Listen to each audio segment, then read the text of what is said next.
Ahanbada Kukina phakhiba Johnson mayum yaorakle phahoriba anisu thadokpiraknaba apil torokli sida aigi si GTG recommend tabini pumanga report tawdaba aduda aina aigi manaba ram fishing amadi aigi yamba sum thoteba singalon donana jiki aigi venue physical venue ese no assignable 30 assignable ida aigi recommend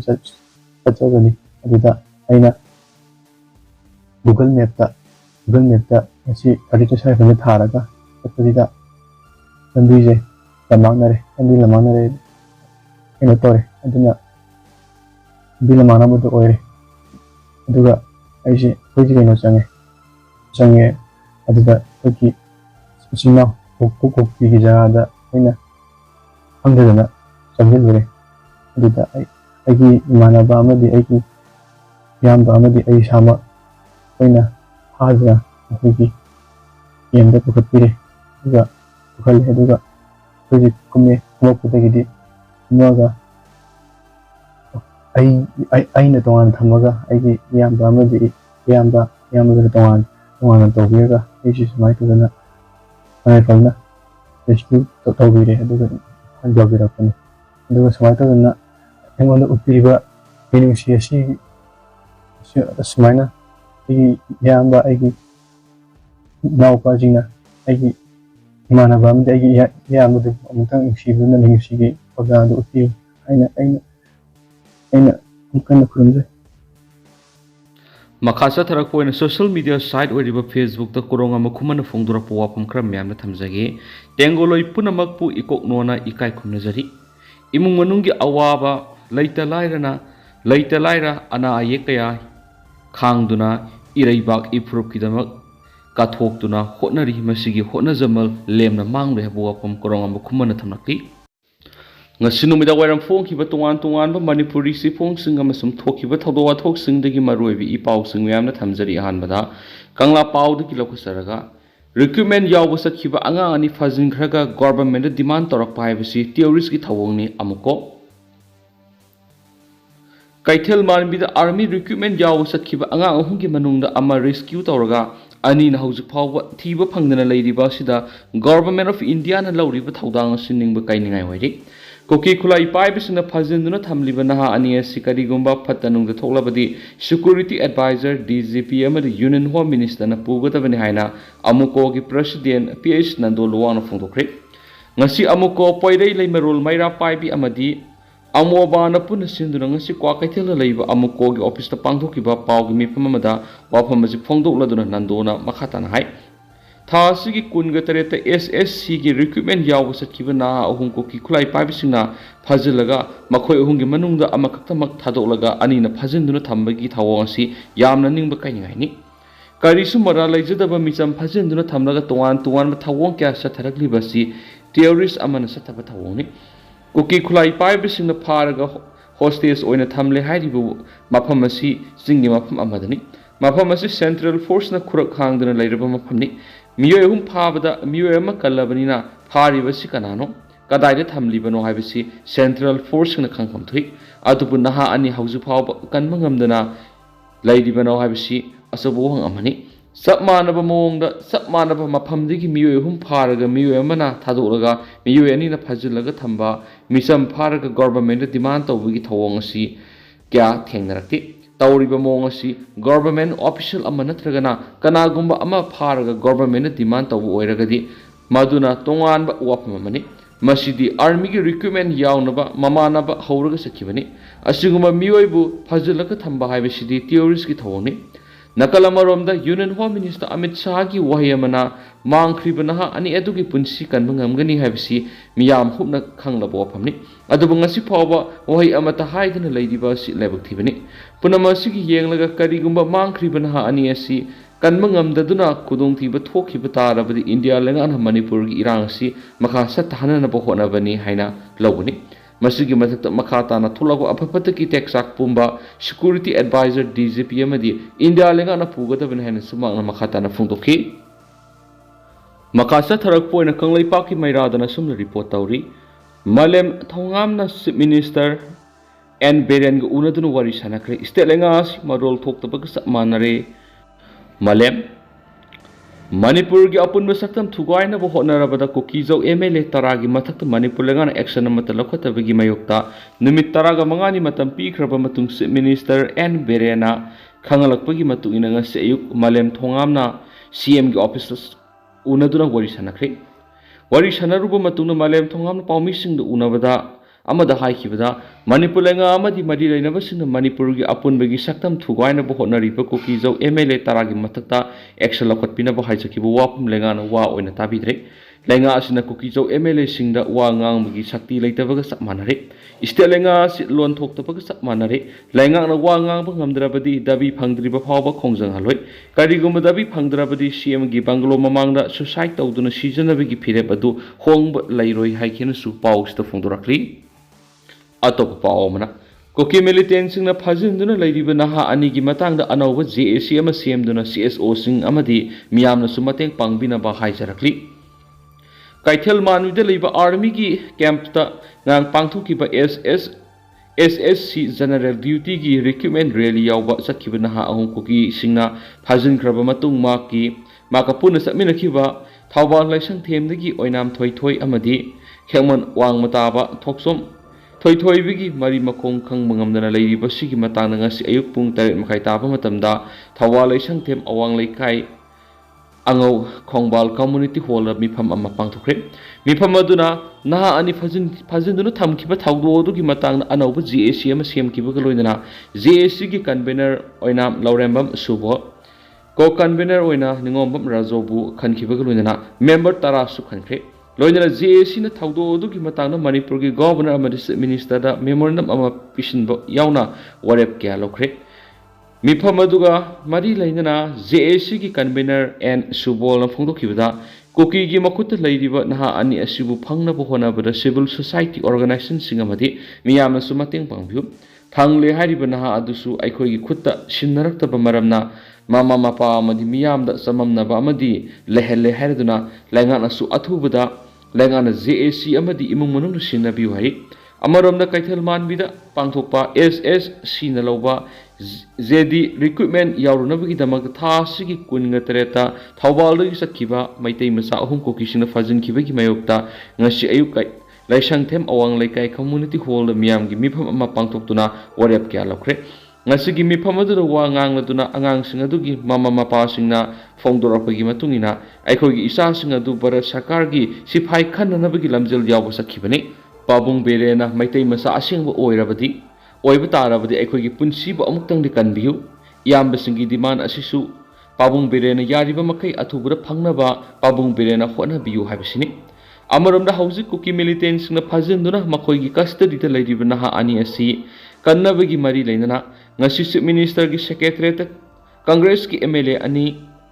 saruk yaduna Chief Minister na share loduna BJP ki MLA singweba mi pangtokre Congress ki mekaidi gi Congress Legislature Party ki lusingbo oibo bi amadi MPCC ki President K Mega Chandra na saruk yaki ngasi gi mepamaduna maru oina khanakhibadi haujuk phajinduna lairiba naha ani asi Kuki militant singi makuttagi rescue tawba mari thawo ngasi bu condemn tawba phongdok loinana naha ani asi rescue tawbagi thabakta mapung oina thabak pekhatpa habisini atopa pawmana ITLF ta Palliba indigenous tribal haibisi kanabuno haibisi nagagi CSO sing yingsinba sungani Mamang saigi me ahumdagi thokiba irang asida Manipur gi apunba saktam ngangnabagi damak thawaina ponta pikraba thauba athobi singi maphamda ngasi langban haisoi sara tambagi tharom ama laisang hidena pangthokre Committee of Forward Club Thongju apunba maira pai bilup Thongju Peace and Integrity Committee Kiamgai Pik Amadi All Kiamgai in Peace of Taurang Look Kiamgai in Silaga Pangthokliba Taura Madura Mahairoi Amadi Arambai Tingol gi Tengoloi sing yauna laikhidraba athauba athaubising gi maphamda langwan chara tamki Taura Maduga Mari Lainana Pik ki convener CS Mega Chandra na hai Haujuk thokliba Manipur gi irang asina maram oiraga lamdam asida maihau rol dagi khunda laita aduna lairaklaba yellow proof sing tangdu laita adaba phibam amada laire Illegal immigrants in singi tuan ba mafam sing the kundarak libasi singi yelhomi oidiba punamakna mikup na hom sing na laiba mathautai Kuki singi lup ama oiriba ITLF amadi Kotuda Paliba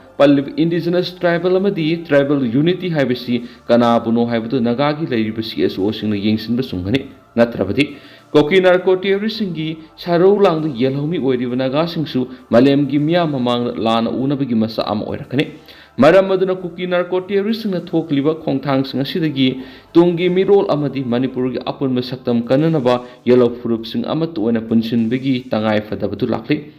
Constitution ki Article 371C da Yauriba Tribal Miam Protect Tobi Kudong Savasi Kanana Lauribagi Habadu Nagagi Lusing Basing na Kupna Yengsin Matam Oirenesu Fongdoki Atopa Paumana Mitai Lipun ki Taumini Hibasina Zors Pupharagatam Tina Furapayanindi Mitai Lipun ki Taumini Hibasina Songtam Zors Pupadana Pukraga Tam Tina Furapayanindi Asiguma Kian Kanganbagi Tawong Sing Makatana Satraglagadi Lamdamasi the Irang Asopa Lakpi Haina Wake up upon Magi Maira Pai Amadi Club Singi Makedi Fongtokre Nasi wake up upon Maira Pai Amadi Club Singna Mi Paduna Pukraga Furakibiki Tawong Yaning the Bufungdokuna wake up Maya Lekai the Wakat Mi Pam Satakre Wakat Mi Pamadura Sarukia Kibi Maira Pai Laithangbab Monikan Hai Thasiki Kunga Tereta wake up Awang Lekai Digi Songtam Nelbirgi Masano Pa Songtam Zorspu Mitai Lipungi Taumission Mayum Digi Namduna Father Pukraga Tam Tina Pu the Natana Kian Kangalaga Tadorakasi Akan Mamon Yaningi Laikai Siki Maira Pai Club Kaya Lady Bani Masida Kariguma Amata Kangalama Tauduna Miyama we hecta Paba Punba Tauduna Kian Kangan Bigi Tabaksa Tarakasi Matunda Makata Natabigano Mara Lairabasu Soidi Badu Karino Habadu Laikai Miam the Kangalaga Wari Sanabi Abangakani Madupunamak Tolaga Aki Akalaning Singba Sidi Tawanindi Ngasi Manipur Tokli Irang Sida Mama Oibishing na Ahinung till night and Isa Singidam Konaduna Laklibani, Masi Kangna, Mite Lipunasu Tabakopio, Madam Sadan Irang Tolakuna, Miam Natandu Leta the Buheli, Amugana Asigum Tabak Torakla, Aso Irang Lakpi Hand Fondoki, Sataki walk at me Pamaduda, Missam the Mi Piper Pokan Migano, Madam Sadana Mi Pabi Yanindi, Madam Sadana Kutabi Yaning the Hyper Play Card Gases in the Kiamadi, Kulau Kasulaki. Atopa Paumana Inter-Village Level Painting Competition Pangtokre Khangabok Development Society KDS na Irabo Day 2024 ga mari lainana ngasi ayuk pung mapan tabada Inter-Village Levels Painting Competition na Khangabok Part 2 Lailam Thokpham Lampak Pangtokre Green Revolution haiba theme na pangthokiba competition asida mahairoi samag yankai rum na sarugyaki painting competition asigi prize yenthokpagi thoram da khangabo case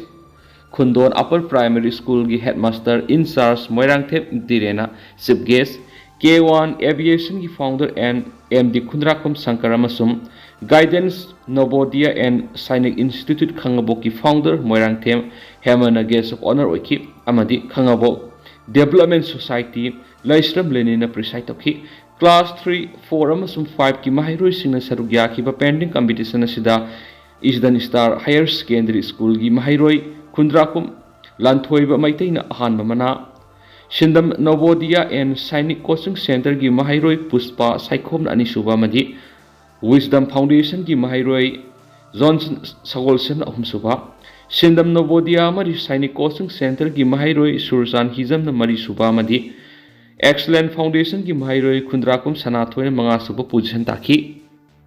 Atopa Paumana Thagat Pafungdorakli Thasiki Kungani Pana Manipur State Cooperative Bank MSCB Limited ki Humdragani to Shubu and Pangtokiba Annual General Body ki Mipamda Manipur ki Maru eva district sing the Lakiba Bank Sigi member delegates in the Mapung Pan Kiba Sigi Damak Society ki Makedi ki Thagat Pafungdok Sari Haina Shakmaizing Gram Pansai level multipurpose cooperative society ki Hani ki President Konthauzam Mani Hana Thagat Pafungdorakli Manipur ki hausik oiriba lebak ki asiguma tanja asida mapung oina singi district sing Urkhul, Kamjong, Sandel, Tamenglong, None amadi Senapati loinana Tampaki district sing na mapung phana saugat piduna mapung phan kiba sina Manipur su athubada ingtapa puraktuna bank amadi cooperative sector sakotpa purakpa oirasano hairi Atopa Paumana UCM Yaripok unit ki nauna thaupugodaba sing khankre UCM ki President YK Direna Haikre Yaripok areas Yamna Maroiba Mini Manipur Amagum Kangluk Furup Kayana Kundamina Pumapamni Yaripok Road Asibu Yamna Maroiba strategic route amani की location point खुदामिनरिब community सिंग यामना नुक्सी चानना हिंगमिनबा अमदि चखटमिननबा असबु थौदांग लौबताय लेबाक खुनागी चखट खोंथांगदा नतना United Manipur अमगी मंगमिनबा अमदि खाइबुंग तहननबा होनरक्लिबा सिकी मयोक्ता थबक तौमिनबताय वाफम UCM यारिपोक unit की नौना थाउपुगदब खनवेगी मिफम अमा यारिपोक विष्णु नहार पांथोकिब थौरामदा मांगना फोंदोकिबनि थौराम Adoor UCM यारिपोक unit की president हुइद्रोप Noren माइते अमसुम UCM की secretary general सांत नहाकमना थौराम मापुसिंगोखि ngasi UCM Yaripok unit ki nauna thaupu na bakhalaba singa dudi chairman da namairap mani Yaripok Bisnuna Mayalekai Vice Chairman Laisram Ibotombi Yaripok Bisnuna Secretary General Mathur Washi Mayum Anand Sharma Yaripok Bazaramadi Secretary Finance Salam Maipok Sao Yaripok Bisnuna Mayalekai ni YK Direna Makhatana Haikibada Ekoi Puna Satminaba Leva Kunagi Weva Tabak Thoram Singsu Puna Tauminabatai Suning Nomning Basingi Wa Culture Sagatpa Swat Haurabasingi Pangpam Tokwa Right Sing Panganba Community Exchange Program Singamadi Local Club Maira Pai Singa Kusamnaduna Satminaba Kluinana in Kalakliban Hasingbu Apabalambida Lamzing Nabi Wapam Singsu Tamki Haina UCM Secretary Information and Public Relation Soivam Anil Gisirolaman Haidi Atop Paumana LSTV na Mera Sorel Howigi Pausal Pirakli May Howrol gi Angan Mamatamniki Pangturakliba Mera Sorel Howasi Muebu Kunagi Yam Namaru Thoramamani Atinkok Maru Shidava Yabirel Sanamhina Taibang Pan Samnabagi Damak Taibang Sinjak Semamadi Uri Wari Upalwapal Haipal Leipal Mahimarong Sanga Usik Oya Punamak Siemba Lueraba Matunda Taibang Mueba Siemba Kwaidiki Marueva Tha Mera Thasi Mentana Leminavatani Thasi Arianok Shinaba Mahimarong Anoba Salon Katpa Tawni Zavagaluina Imalay Model Sidabi Madi Mapari Lening Tau Sanami Anina Koina Satuna Masamanai Singi Awatapa Awana Yingsinba Kongsat Asibo Saurel Hobo Haina Kangari Haina Lening Tau Sanami Temple Board LSTV gi Maivarel Mashnami Iboba Luang Thadorak Pasirul Aman Haidi Seoladuna Haidi Nasigi Kangjai Pungzai Naraba Tangdu Laitadraba Kunai Shibu Ingna Signa Panma Ngamnaba Kangu Takta Punsi Sengjel Lomhan Bidanaba Langfam Ahakbabu Ngatok Biduna Taibang Shinta Matol Lomhan Binabigidamak Lining Tau Sanamahida Hairang Lerang Sengbi Sengba Athen Pot Katuna Yum Gioina Kanglay Yum Thong Kuding the Amati Lebaki Oina Lebak Miam Hupna Tauniri Lebaki Oina Lining Tau Sanami Sanglen Hayin Kongbal Upong Yumpamda Mera Nong Mapan Sesset Ahum Tatara English Nganiga Kungamari Numit Ayupung Nipan Tabadagi Sana Lupa Konyai Sanduna Madi Lining Tau Sanami Koktol Pambal Takta Puduna Kangla Laipamlengi Nongzeng Ikondagi Iru Iseng Laurunabagi Damak Kongsangani Hausi Oiragliba Laibaki Tangdu Laitadaba Pipamasida Mahausadagi Nungsi Sanan Laminaraglaba Yellow Fruit Singi Apunba Kongsat Ama Oina Sai Kudingi Pangtokuna Lakliba Mera Sorel Hobigi Lining Kongsat Asi Yam Namaru Oirakri Manipurgi Singmi Tami Yellow Fruit Singi Apunba Kongsat Ama Oigadoriba Kongsat Asi Lining Tau Sanami Temple Boardga Loinana Ukalamadi Sana Kunung Utra Sanglienga Punak Sanaduna Pangtok Minagani Sanami Lining Kongsat Asida Amaibi Pena Pung Isai Thangta Sagol Tongba Langdianamadi Singi Yellow Fruit Sing Yauna Lining Loi Kayana Salai Tariet Ki Piral Paiduna Saruk Yagani Kongsat Asida Lining Tau Sanami Temple Board Ki Makada Laribu Umang Lai Kabui Loisang Kenjang Lon Loisang Ningol Piba Loisang Wari Liba Loisang Singba Kaya Saruk Yagani Lining Kongsat Asina Kanglagi Nungzeng Ikondagi Thauramgi Saru Iseng Lominaraga Lining Tau Sanami Sanglena Taunigani Laibaki Yefanabigi Damakta Pangtokadaba Thauramasi Lining Kongsat Asida Yaorakadaba Kaisampat Kangbam Laikai Wahangbam Laikai Uripok Kurambal Imakai Tilgi Akoi with the Lerakliva Maida Pai Bimadi Lai Committee Loinana Iraisa Punamona Saruk Yamina Sinasu Pausalakli